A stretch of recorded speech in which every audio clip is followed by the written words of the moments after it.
ETF index mutual funds నేర్చుకుని stock మార్కెట్లో రాణించాలనుకుంటున్నారా? వెంటనే ఈ నెంబర్కి కాల్ చేయండి.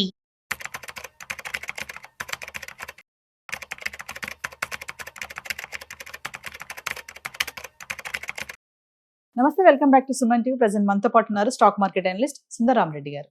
నమస్తే సార్. సార్, ట్రంప్ కి సంబంధించి మనం చాలా వీడియోలో మాట్లాడుకున్నాం. ట్రంప్ కి డెసిషన్స్ తీసుకోవడం వల్ల మరి ఇండియాకి ఎలాంటి ఎఫెక్ట్ జరుగుతుంది, ఇంపాక్ట్ ఎలా ఉంటుంది? ఒక్కో మాటలో ట్రంప్ చెప్పేది ఏంటంటే అమెరికా గనక బ్యాక్ అవుతే మొత్తం అంతా కూడా డ్రాప్ అయిపోయే ఛాన్సెస్ ఉన్నాయని కూడా చెప్తున్నారు ఆయన మెసేజెస్ లో. మరి అది నిజమే అంటారా?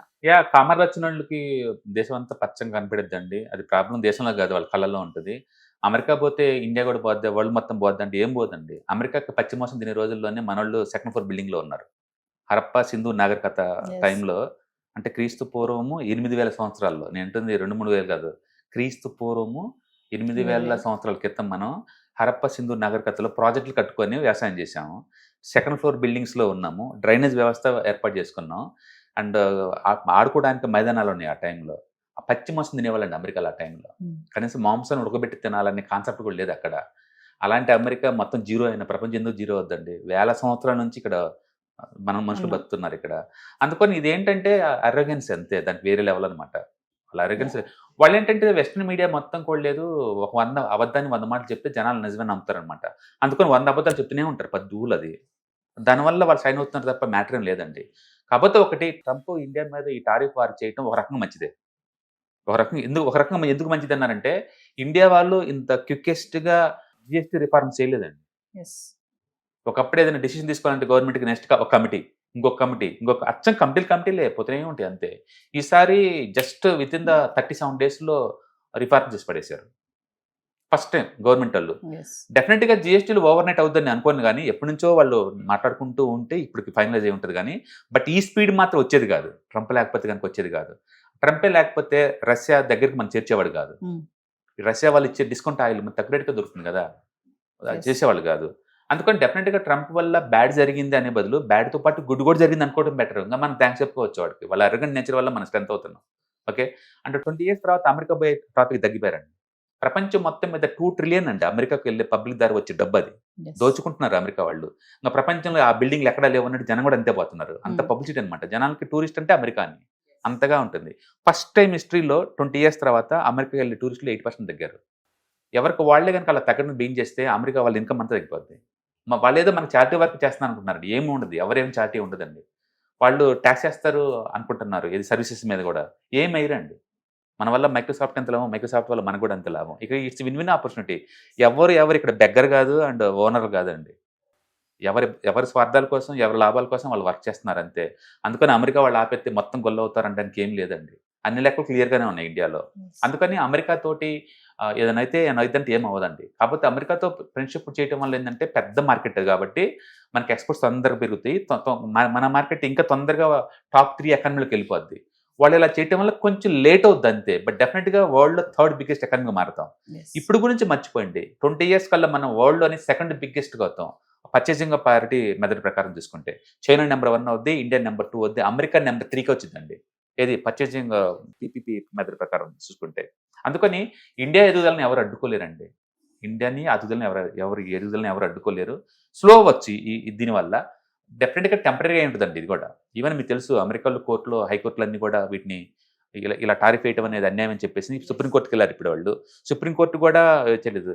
ఎక్కడో యుక్రెయిన్లో వారు జరుగుతుంటే వాళ్ళ మీద యుద్ధం చేయలేక వీళ్ళు ఇండియా మీద టారిఫ్ వేయటం ఏంటండి? అది ఏ రీజన్ అసలు? అది మీ చేతనంతా రష్యా మీద వేసేసుకోండి.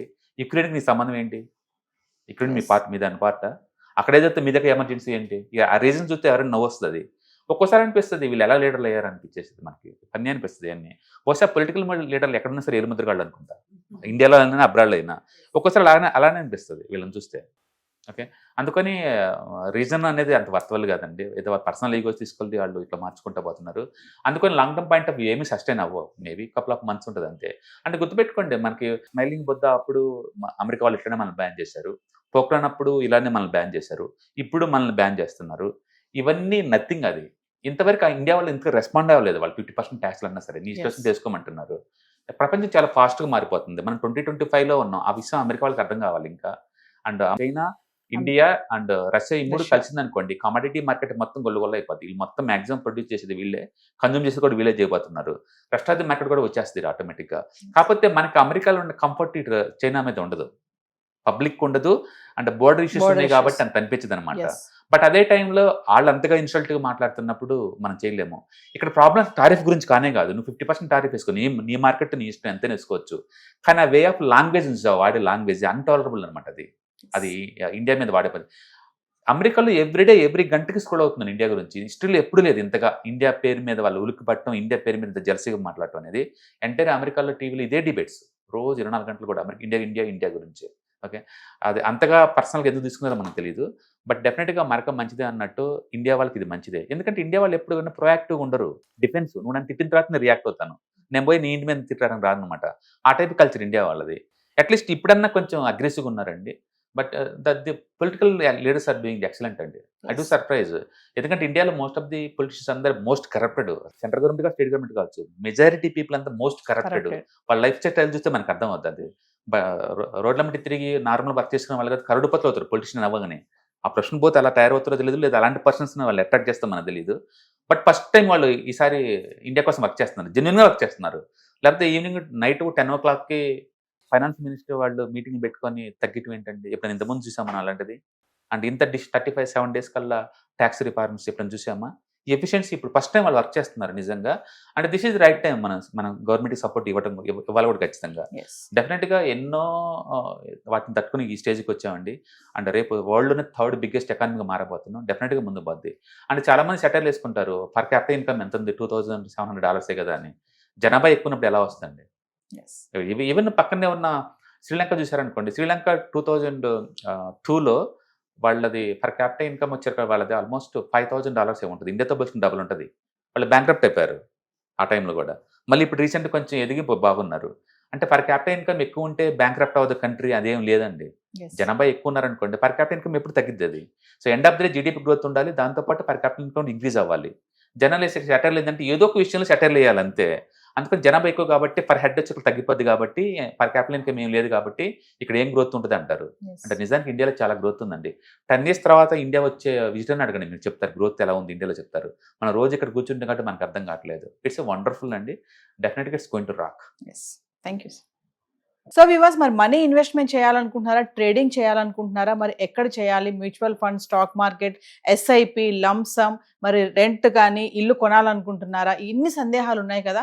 ఖచ్చితంగా మరి వైజాగ్లో stock market analyst Sundar Rama Reddy గారిది October 12న లైవ్ సెమినార్ జరగబోతుంది. ఇంట్రెస్ట్ ఉన్న వాళ్ళు ఖచ్చితంగా ఎన్రోల్ చేసుకోండి.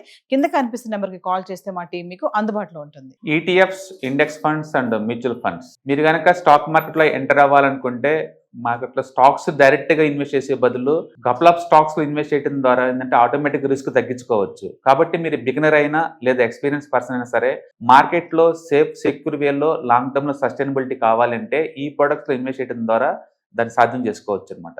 కాబట్టి మీకు ఎవరికైనా సరే ఈ ఈటీఎఫ్స్, ఇండెక్స్ ఫండ్స్, మ్యూచువల్ ఫండ్లో ఇన్డెప్త్ నాలెడ్జ్ కోసం అండ్ గైడెన్స్ కోసం ఈ ట్రైనింగ్ ప్రోగ్రామ్ అటెండ్ అవడం ద్వారా మీరు మనీ మేక్ చేసుకోవచ్చు. కాబట్టి మీకు ఇంట్రెస్ట్ ఉన్న పార్టిసిపెంట్స్ ఈ వీకెండ్లో జరిగే వెబినార్ అటెండ్ అవడం ద్వారా ఇందులో ETFs, index funds, mutual funds అంటే ఏంటి, వాటిని ఎలా మనీ మేక్ చేసుకోవాలి, వాటిని ఎలా మేనేజ్ చేసుకోవాలి, వాటి గురించి కాంప్రహెన్సివ్ ట్రైనింగ్ మీకు ఈ ప్రోగ్రాంలో అందించబడుతుంది. ఈ వీకెండ్లో జరిగే ఈ ప్రోగ్రామ్కి ఎన్రోల్ చేసుకోండి. Thank you.